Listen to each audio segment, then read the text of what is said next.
are continuing Mark chapter 15, verses 1 to 15, verse by verse study in the Gospel of Mark. We are currently in the final 24 hours of Jesus' life, leading up to his death by way of crucifixion. We know that Jesus has already been arrested. He's been betrayed with a kiss by Judas.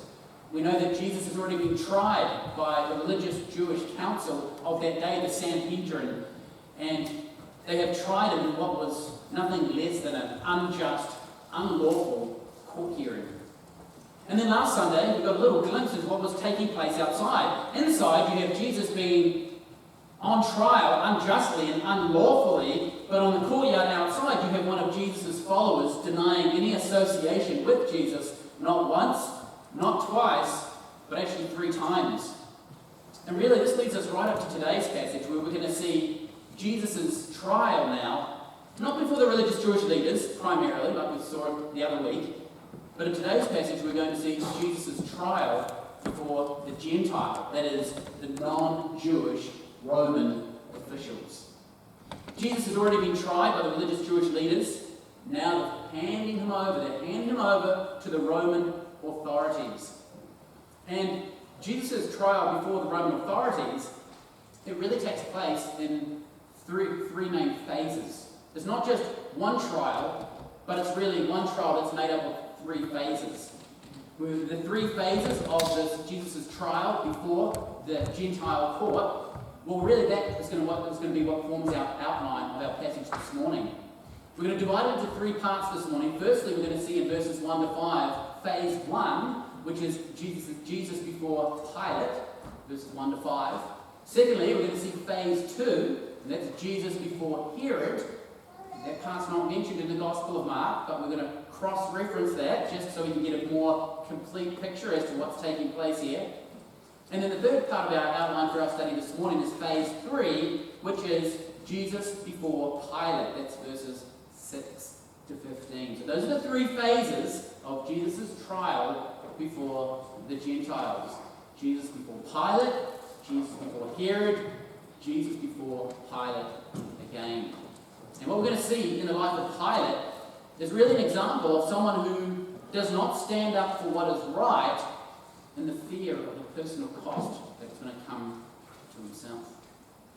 So let's begin, first of all, verses 1 to 5, where we're going to see Jesus before Pilate. Let's give your attention now to verse 1 in your Bibles. This is what it says. It says, immediately in the morning, the chief priests held a consultation with the elders and the scribes and the whole council, and they bound Jesus, led him away, and delivered him to Pilate. Now, the first thing to understand here is that verse 1 is really a transitional verse. Verse 1 is a transitional verse from Jesus being tried before the religious Jewish council to now Jesus being taken to the Roman Gentile council.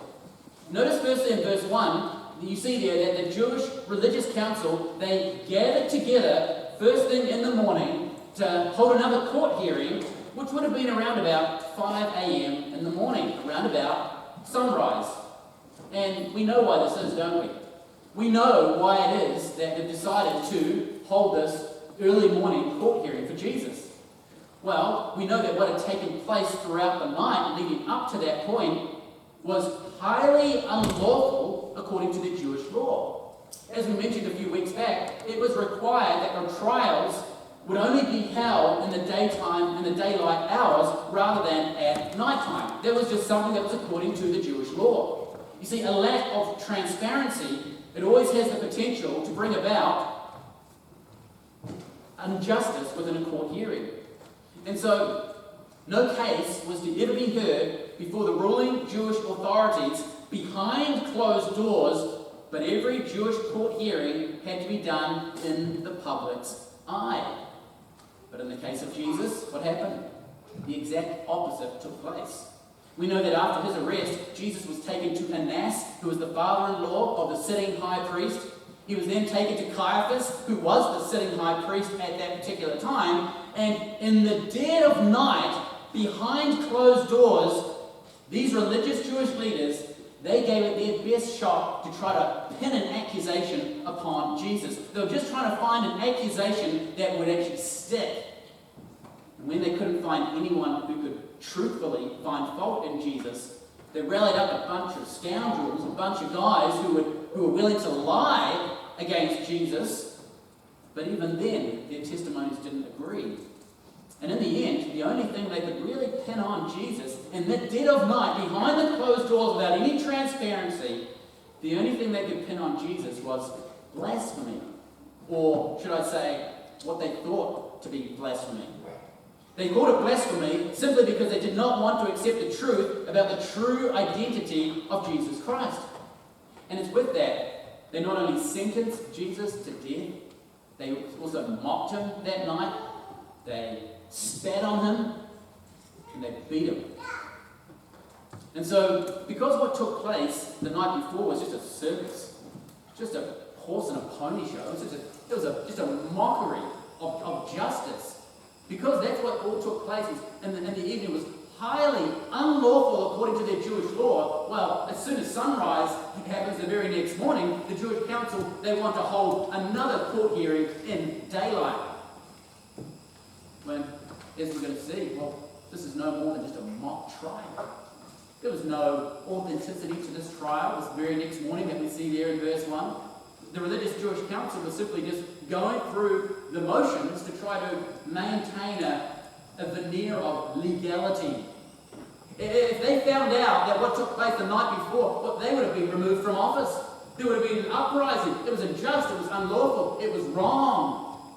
And so the religious Jewish leaders knew, hey, you know what, we've got to cover this thing up. We've got to give a veneer of legality. When the sun rises, see, the sun's rising now, let's pull Jesus in and we'll have somewhat of a mock hearing. But the verdict and the sentence, that had already been predetermined. That had been done the night before. But for the sake of appearances, they kind of figure, well, let's tick the box. Let's hold this hearing in the morning also. And once the court hearing was finished, notice in verse 1 there, it says that they then bring Jesus to Pilate. Who was Pilate? Well, we know that Pilate was a Roman governor of Judea. He was appointed by the emperor at that time, Emperor Tiberius, in AD 26. And it was his job to basically take responsibility for the military in that particular area, the Roman military in Judea. It was his responsibility to take responsibility of the taxes, paying taxes, and also to judge certain legal matters at that time. They weren't going to call for Caesar at that time. They'd say, hey, we're going to appoint a governor, and that governor will act on behalf of Caesar. The immediate question at this point then becomes, well, why did why did the Jews send Jesus to Pilate? Why did they send them to him? After all, hadn't they already done their court hearings? Hadn't they already found the verdict of him being deserving of death, the death penalty, under the charge of blasphemy? Why is it that they then send him to Pilate? Well, the reason they took Jesus to Pilate is simply because the Jewish leaders did not have the legal right to execute their own criminals. They once did, and the way that they would generally execute their own criminals was through stoning. You see that practice often taking place in the Old Testament. You sometimes see it taking place, or attempting to be taking place, in the New Testament. There were times, however, where the Jews did kind of disregard that prohibition. They knew legally they were not allowed to execute their own criminals, but there's times they took things into their own hands.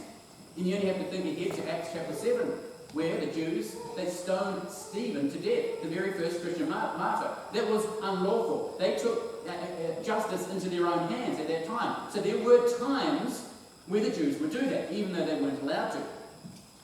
That kind of raises another question. Well, if they did it sometimes, like what they tried to do with the prostitute that they found that time, and Jesus says, no, you who are without sin cast the first stone, what were they trying to do? They were trying to execute justice themselves. It was illegal. Yeah, they did it sometimes, like in Acts chapter 7 with Stephen, but why isn't it that they didn't do it with Jesus? Why didn't they take justice into their own hands and deal with his execution in-house?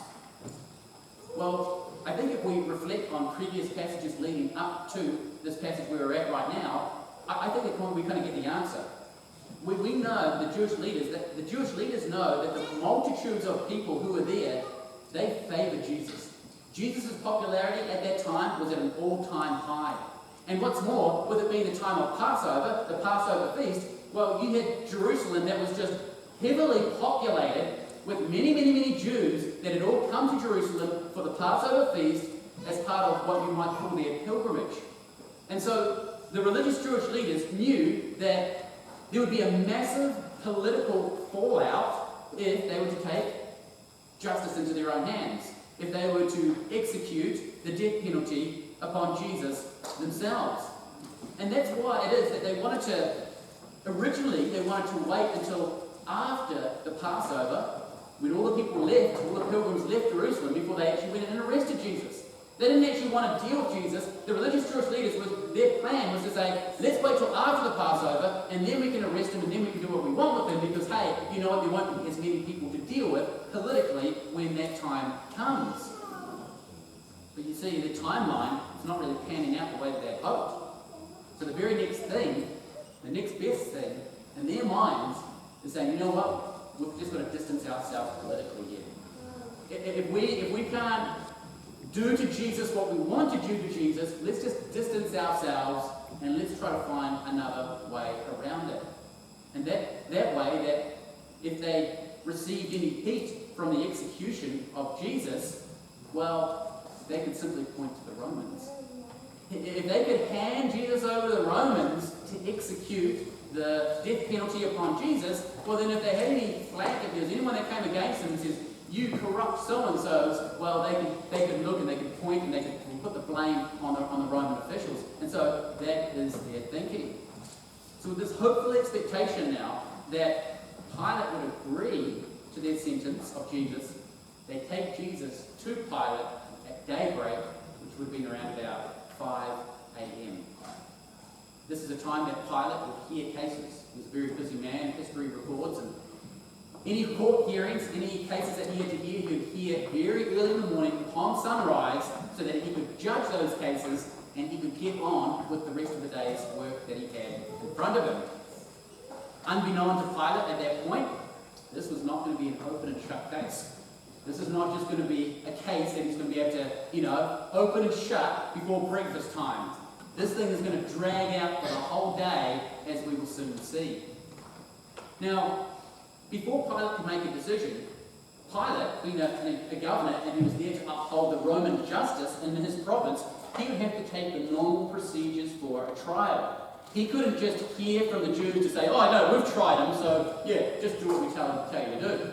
He couldn't do that. He would have to uphold the normal courses of action when it comes to a trial. Someone would have to bring forth a formal charge against the accused. The judge himself would then examine the accusation and the person who was being accused. He would then allow for there to be evidence and statements brought in against the accused so that these sources of evidence could be observed and could be analysed by the one who was going to make the judgment. And then once all the evidence was brought before him, he was free to consult with other people for a period of time before he would then make his verdict, before he would then make his judgment there. And if a sentence was made, if a sentence was issued based upon the hearing or the court hearing of a governor like Pilate, well, that sentence was to be executed immediately. As soon as they found the person guilty and the sentence was made, they said, and let it be done right now. Let's put things into motion right now. Now, in order to discover the charges that are brought against Jesus, so hang on a minute, they've brought Jesus to Pilate now. What charges are they going to bring against him? I mean, it has to be a formality that's here. What are they going to say that Jesus has actually done? Well, to figure this out, we need to cross-reference to Luke's Gospel. This is Luke 23, verse 2. And these are the charges that they bring against Jesus to Pilate. It says, and they began to accuse him, saying, we found this fellow perverting the nation, forbidding to pay taxes to Caesar, saying that he himself is Christ, a king. That's the charge. This is the charge they bring against Jesus. They wanted to try to frame Jesus or to make Jesus out to be a revolutionary. They wanted to make Jesus out to be a man who was rebelling against the authority of Rome, someone who was trying to encourage others to do the same. Don't pay taxes. I am the king, not Caesar. Now, of course, if these charges were correct, if they were true, That would be an incredibly serious matter to the Roman thinking. In the Roman thinking, if they saw someone like this or heard that this sort of thing was going on, they would say, this warrants the death penalty. And so, of course, this is the charge they bring against Jesus. They're trying to bring a charge against him that would warrant the death penalty. But Jesus, was he an insurrectionist? Was he a rebel? No. Jesus never advocated rebellion or civil disobedience against Rome, not once. On the contrary, he actually taught that people should pay their taxes, and on the contrary, Jesus, as we've seen previously, would actually go out of his way to try to avoid people making him king. As for Pilate, he would have been well aware of Jesus. He would have known about Jesus. You tell me that he didn't know about Jesus? Pilate would have known all too well about Jesus. Whether that be him getting word about Jesus' triumphant entry into Jerusalem, where the streets were just crowded with the pilgrims who had come in at that time for the Passover feast. Those who were laying down their cloaks and palm branches and yelling out, Hosanna in the highest. He would have been well aware of it. Or maybe he was aware of it through Jesus' cleansing in the temple just a couple of days prior to that, where Jesus went in and he cleansed out all the money changers and all the those who had turned to the house of prayer into a den of thieves. And don't tell me that didn't cause a big ruckus in Jerusalem on that day. It most certainly did. And so he would have been aware. Pilate would have been aware of things that were taking place in his own province. But not only that, Pilate would have had to have needed to given permission to deploy such a large group of Roman soldiers that were requested to assist the Jews as they went to go and arrest Jesus in the Garden of Gethsemane. That happened just the night before. So let's not think to ourselves that Pilate had no knowledge of Jesus whatsoever. He would have been all too aware of who Jesus is. The only difference is that he had never really seen Jesus as a political threat. If he had, he would have stomped on it immediately. But he'd never seen it. And so there Jesus is. He's standing before Pilate. His face is completely battered, bruised from the physical beatings that he had received throughout the night. He is standing there, looking at Pilate in the face, blood-stained clothes of sweat, of blood, of all sorts of dirt, perhaps, when he was thrown around and beaten and treated so terribly throughout the night. There Jesus is exhausted after a night of praying up to a certain point, but then being kept up all night under these unjust, unlawful trials and then being beaten up by the soldiers outside until this point. Battered, blood-stained clothed, exhausted, Pilate looks at Jesus. What does he say? Notice in verse 2 he asks him a question. He says in verse 2, "Are you the king of the Jews?" I mean, Pilate's question, no doubt, is just dripping with mocking sarcasm, because after all, the man who is standing before him at that time looks nothing like a political rebel. He looks nothing like a political leader who is going to be able to come against Rome. He looks nothing like what those who are accusing him of. And so he asks the question, "Are you the king of the Jews? Is this you?" Well, it's at this point, notice that Jesus responds directly and he just responds truthfully in verse 2. How does he say it? He says, "It is as you say." Now, Mark gives here just more of a summary. Jesus is more than just, "It is as you say." You know, we get the point here, don't we? He's saying, Jesus is affirming. He's saying, "Yes, that is me. I am the king of the Jews." But if we look over to John's account, in John 18, verses 33 to 39, we're given just a wee bit more detail as to the dialogue, as to the discussion which takes place between Jesus and Pilate at that time. John chapter 18, verse 33, it says, "Then Pilate entered the praetorium again, called Jesus and said to him, 'Are you the king of the Jews?' And Jesus answered him, 'Are you speaking for yourself about this, or did others tell you this concerning me?' And then Pilate answered, 'Am I a Jew? Your own nation and the chief priests have delivered you to me. What have you done?" Jesus answered, "My kingdom is not of this world. If my kingdom were of this world, my servants would fight, so that I should not be delivered to the Jews. But now my kingdom is not from here." Verse 37, Pilate therefore said to him, Are you a king then?" Jesus answered, "You say rightly that I am a king. For this cause I was born, and for this cause I have come into the world, that I should be a witness to the truth. Everyone who is of the truth hears my voice." And Pilate said to him, "What is truth?" And when he had said this, he went out again to the Jews and said to them, "I find no fault in him at all." Now this is interesting, because Pilate, who by the way he wasn't a pusher, he was known as a true man. He was a man who would uphold justice, he was a man who would get in there and get the job done.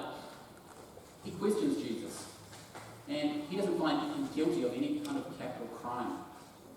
When Pilate was hearing, what Pilate was hearing from the Jews, it wasn't matching up with what it is that he was seeing himself.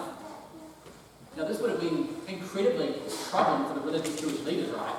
I mean, from their perspective, they're like, "Pilate, we don't want you to be judged. Don't be judged. You just be the executioner for us.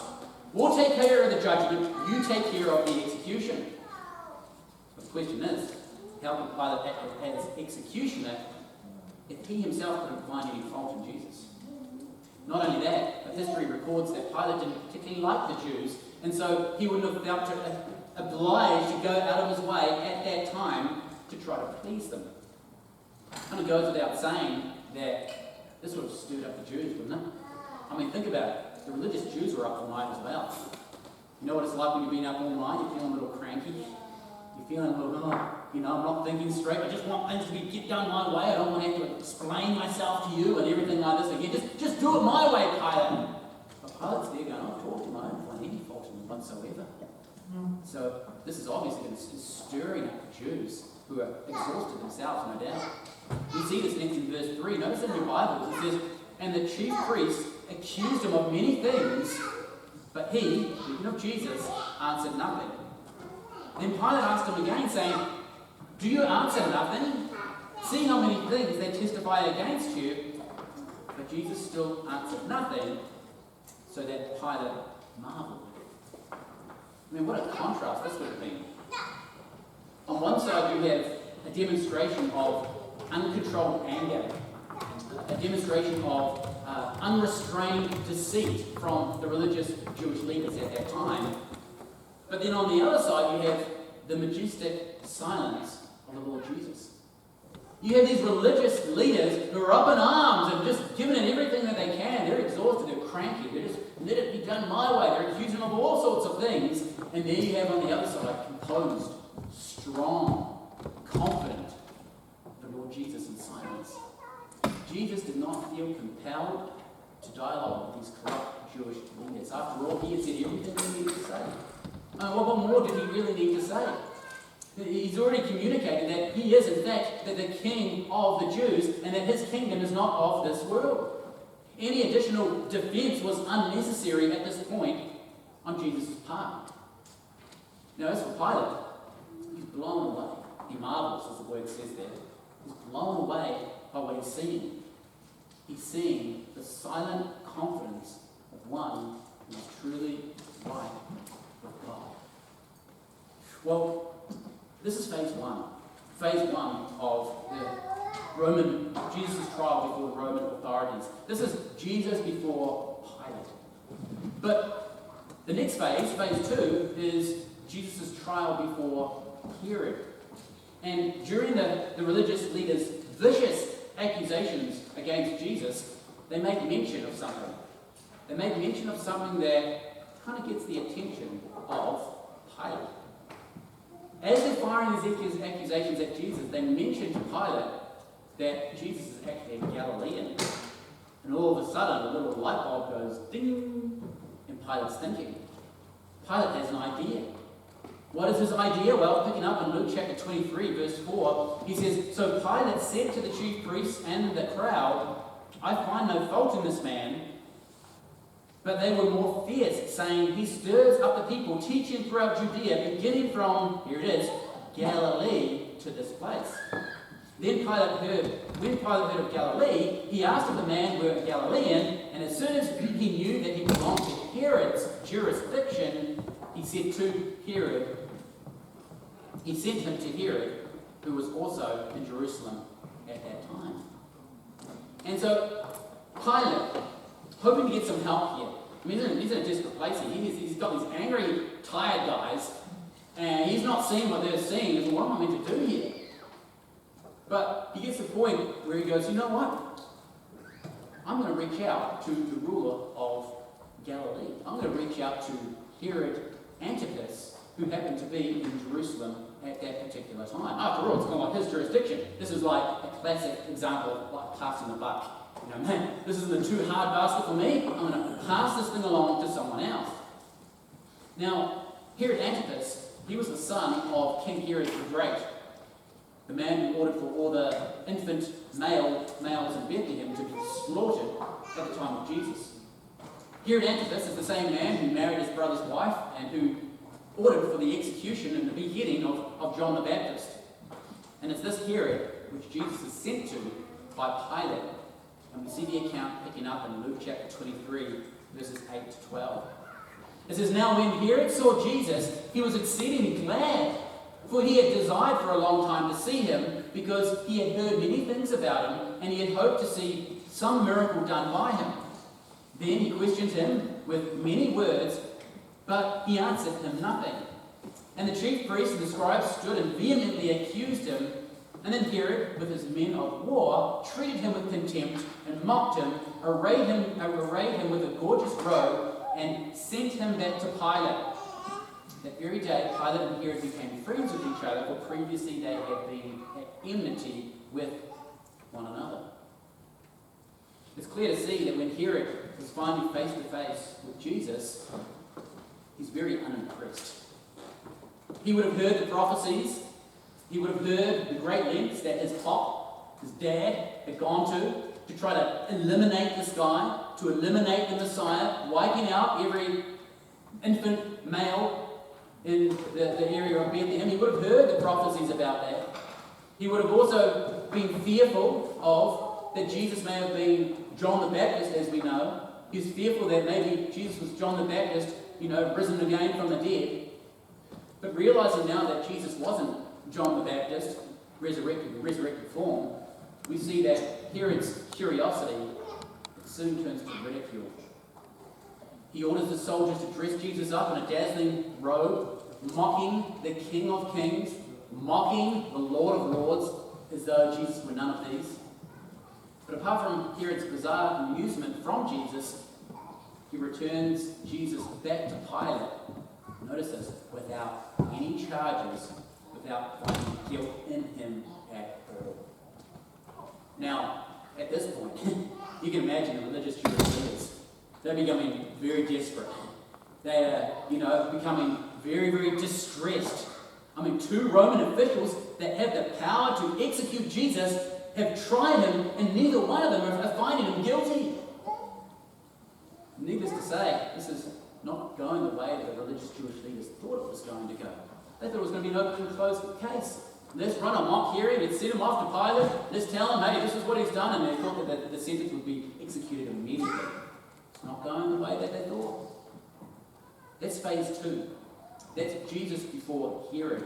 Which leads us finally now, a third phase. This is phase 3, where we see Jesus before Pilate the second time.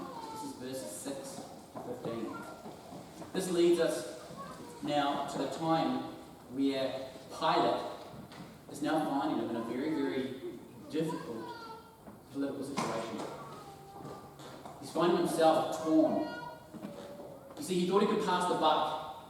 He thought he could just palm Jesus off and that Herod would deal with him somehow, some way. After all, it wasn't part of his jurisdiction. But now Jesus is brought back to him. Herod finds no guilt in him. He knows that he himself hasn't found any guilt in him. he finds himself in a very difficult political situation.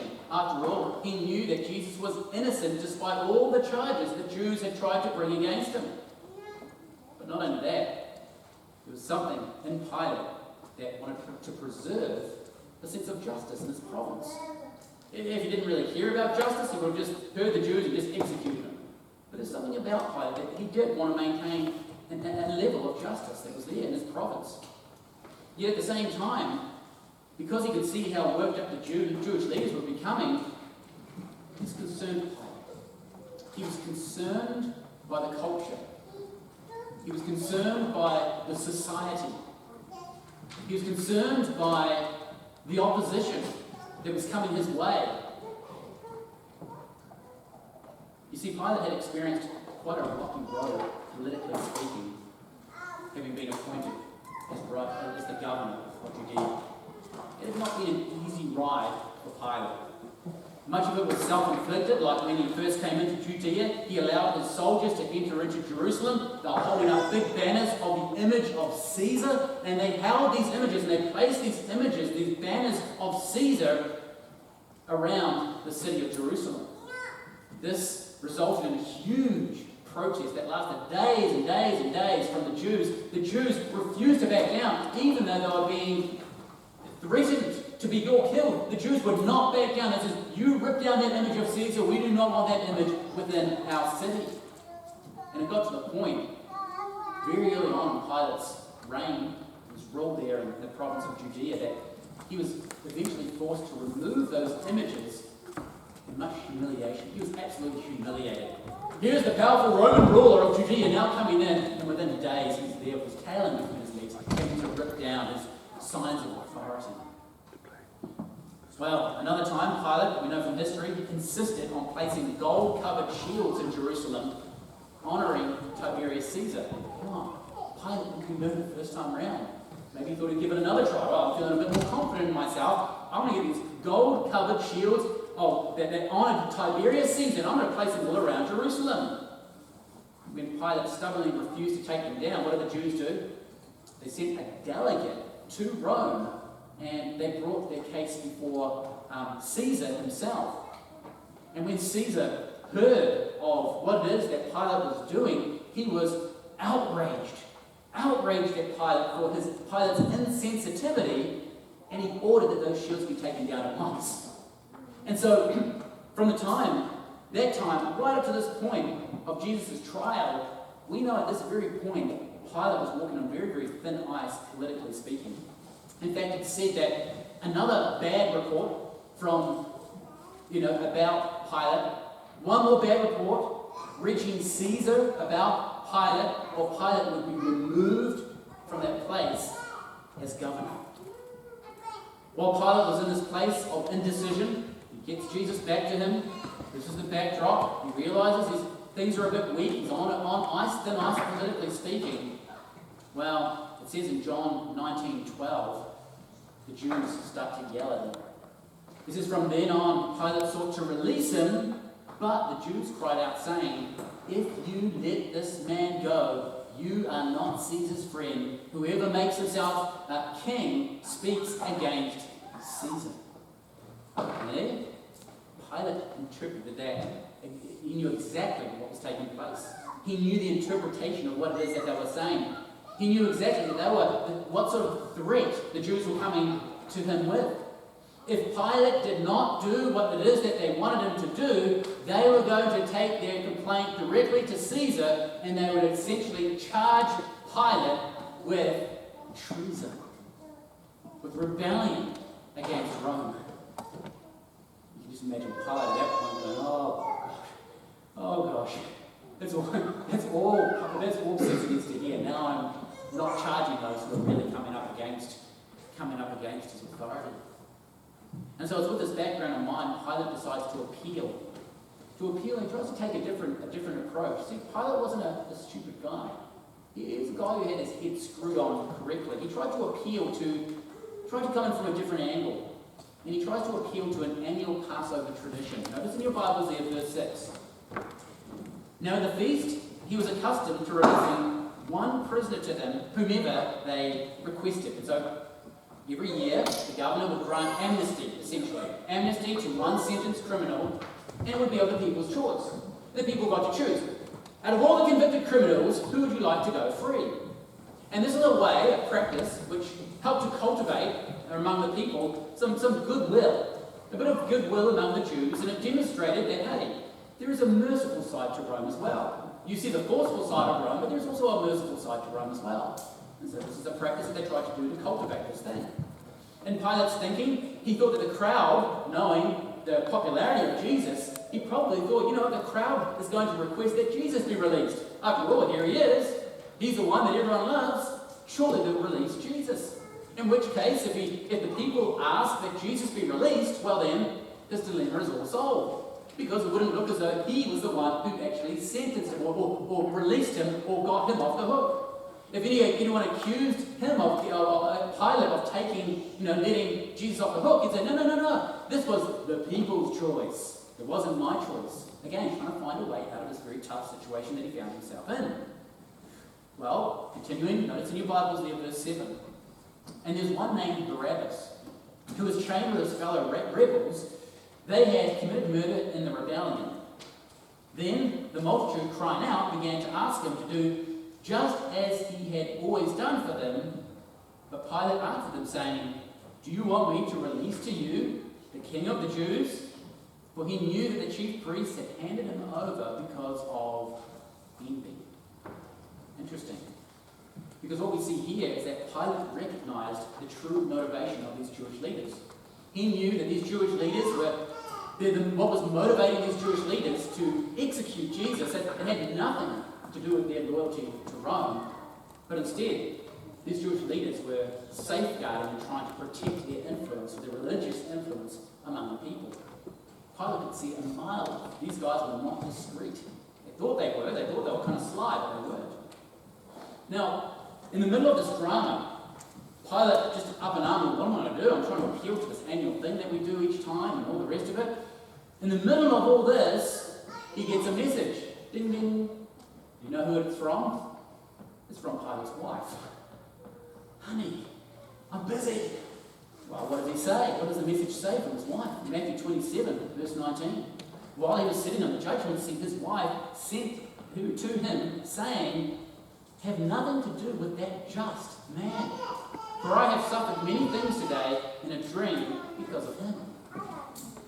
Husbands, the moral to the story is listen to your wives.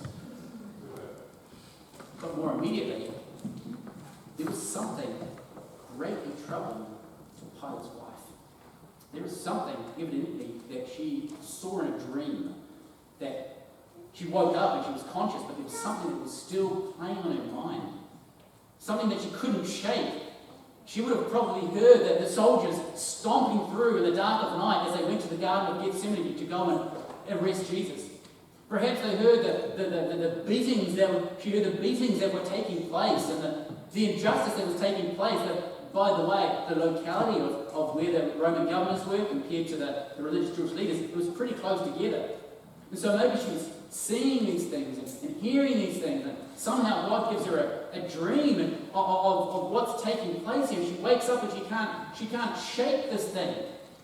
All she knows is, look, out of a fear for self-preservation for her husband, she says, "Honey, distance yourself here.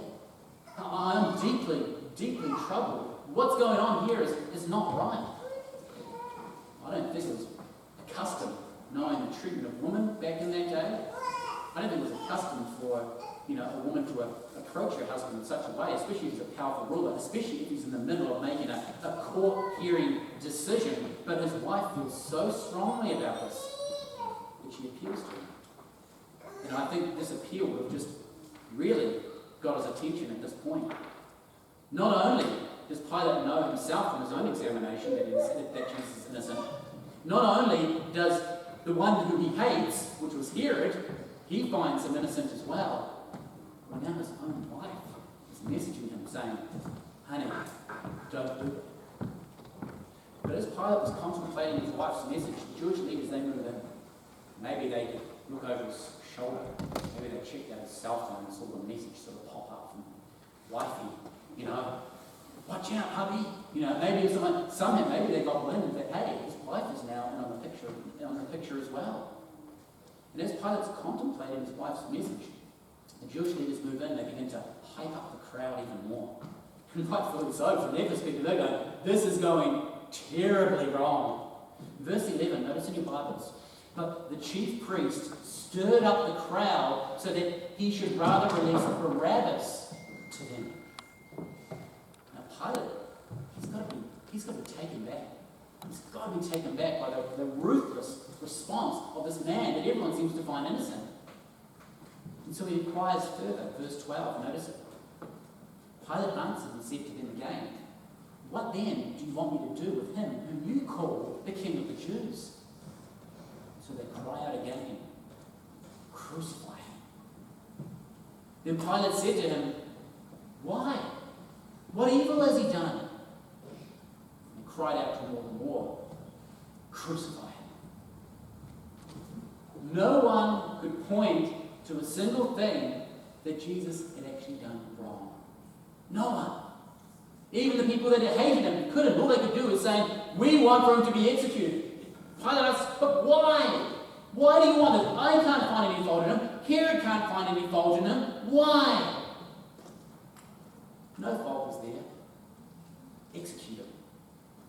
And something that Matthew's account includes is just how out of control this crowd was becoming at this point. Matthew 27:24, it says, when Pilate saw that he could not prevail at all, but rather the tumult, it just means just a huge kind of mob mentality beginning to form, was rising, he took water and he washed his hands before the multitude, saying, I am innocent of the blood of this just person.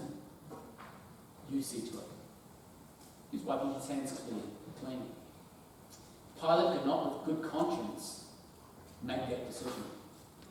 For Pilate, perhaps he started having flashbacks. Maybe Pilate started having flashbacks as he saw the tumult or the riot or the mob beginning to form. Maybe he had these flashbacks of when riots had started in the past. Perhaps he was thinking of having to go and explain himself to Caesar again for why it is that he could not keep control of the province that he had been given to govern.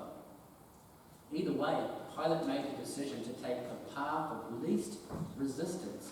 Pilate made the decision when it mattered. At the point in time that it mattered, Pilate made the choice to give in to the demands of the crowd. He caved in to the pressure from society. Instead of standing up for what he knew to be right, and fear of losing out personally, Pilate chose to give in to the majority, who, by the way, were wrong. Verse 15, so Pilate wanted to gratify the crowd. It doesn't say, because Pilate wanted to uphold justice. It doesn't say, Pilate wanted to do what is right. It says, Pilate, wanting to gratify the crowd, released Barabbas to them. And he delivered Jesus after he had scourged him. The big long whips, bits of metal and shell on them that go and whip against the back, and they rip pieces of flesh from the back, just pulling, literally and physically pulling a human being apart. After they had scourged him to be crucified. What an interesting exchange, isn't it? The charge brought against Jesus was that he was an insurrectionist, that he was a rebel, that he was leading a political rebellion against Rome. When in fact Jesus was completely innocent. Barabbas, on the other hand, he was, listen to this, he was charged with the exact same charge that they charged Jesus with. It's exactly the same.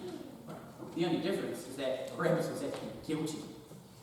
What was taking place in this exchange between Jesus and Barabbas, you see, it was simply a small preview of what would soon take place in a more complete way upon the cross. Just as the innocent was exchanged for the guilty and the people choosing Barabbas over Jesus, well, in a similar way, the innocent would soon be exchanged for the guilty, as the punishment for the sin of others would soon come upon Jesus as well as his own. The Apostle Paul puts it like this in 2 Corinthians 5:21. He says, "For he made him who knew no sin be sin for us, that we might become the righteousness of God in him." You know what the theological term is to describe what we see here? The theological term to describe this exchange is the imputed righteousness of Christ. Want to read a systematic theology? That's what you'll find. You'll find the imputed righteousness of Christ. That's a theological term. What does it mean? Well, it means that Jesus took upon himself all of our sin as though it was his own. And in return, we receive all of the righteous standing of Jesus before the Father as though it were our own. Our sin is imputed to Jesus, and in return, Jesus' righteousness is imputed to us. Friends, can I just say there is not a more glorious exchange than this? I mean, every single time that we read this account of Barabbas being freed and Jesus being condemned, we have to pause for a moment and remember, that is us. That is us. And so often, we look at the story of Barabbas and we think to ourselves, man, that's just so unfair. That's just so not right. And in part, that's correct. The innocent taking the place of the guilty, that never seems to be right. But isn't this?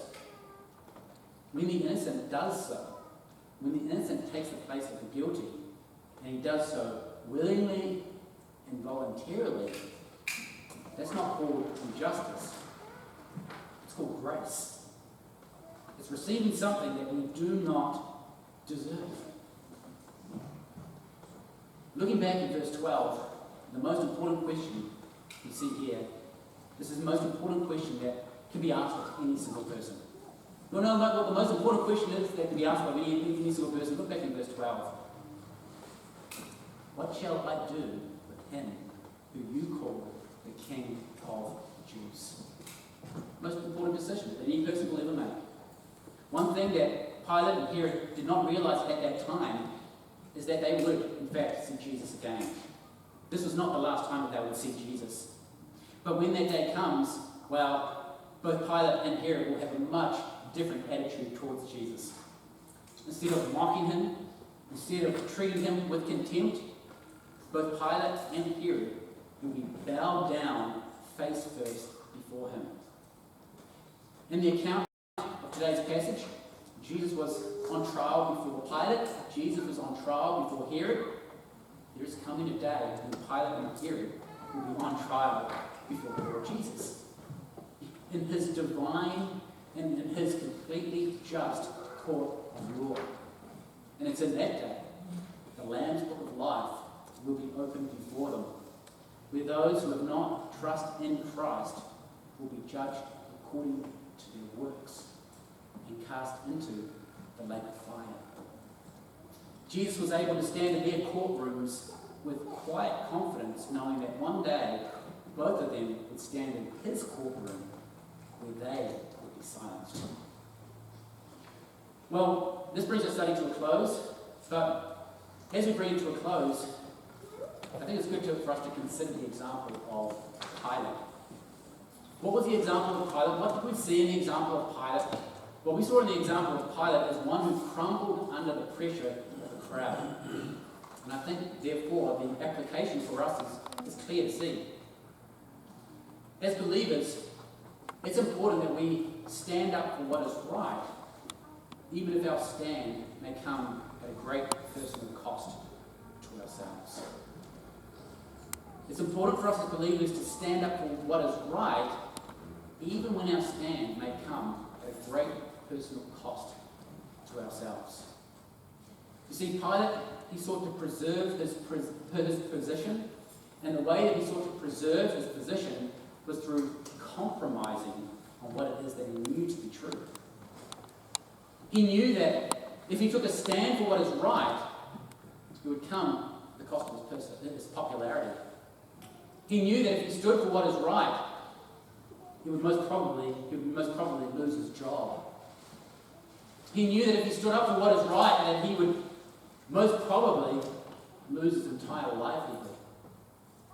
What's interesting is that only a few years later, as it's recorded historically, Pilate was actually removed from his office of leadership. He was finally outed.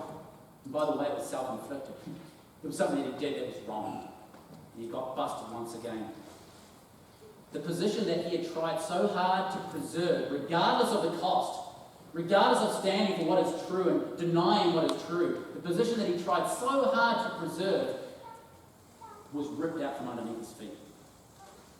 So that not only had he wrongly charged Jesus, but that which he had so desperately tried to hang on to was also now taken away from him as well. He lost out on both fronts. For Pilate, he would have to learn the hard way. The words of Jesus in Mark 8:36. This is what he says. Jesus said, "What will it profit a man if he gains the whole world, but he loses his own soul?" And in a similar way, we too, as Christians, we live in a society which is dead set against the Christian view of all number of things. We live in a society where it is dead set against the Christian view of abortion, life, if you want to put it on the positive side. Dead set against the Christian view of euthanasia. Society which is dead set against what true marriage is, upholding what true marriage is. We live in a society that's dead set against defining gender according to what God's word says, amongst a whole number of other things. The question that we need to ask ourselves is, well, what are we going to do?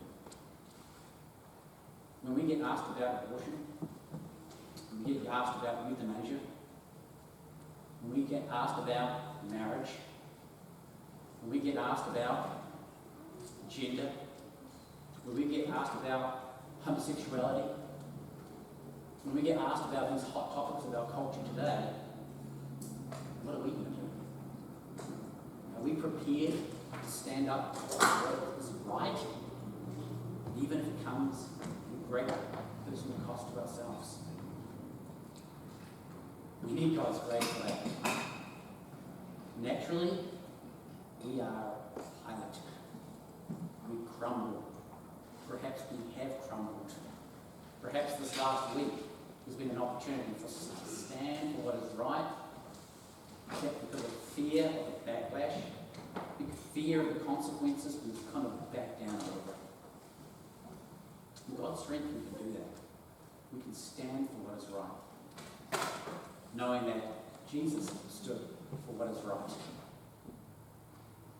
Are we prepared to stand for what is right, even if our stand may come at a great personal cost to ourselves? I'm sure that each of us, maybe in the coming days, coming weeks, coming months, are going to have an opportunity where we're going to be faced in a very similar predicament as Pilate is faced now. What decision are we going to make? Are we going to stand for what is true, or are we going to crumble under the culture? May God give us the strength to stand firm to His word, to stand true to what is true, knowing that for what will it profit a man if he gains the whole world, but he loses his own soul? Let's pray. Father, thank you.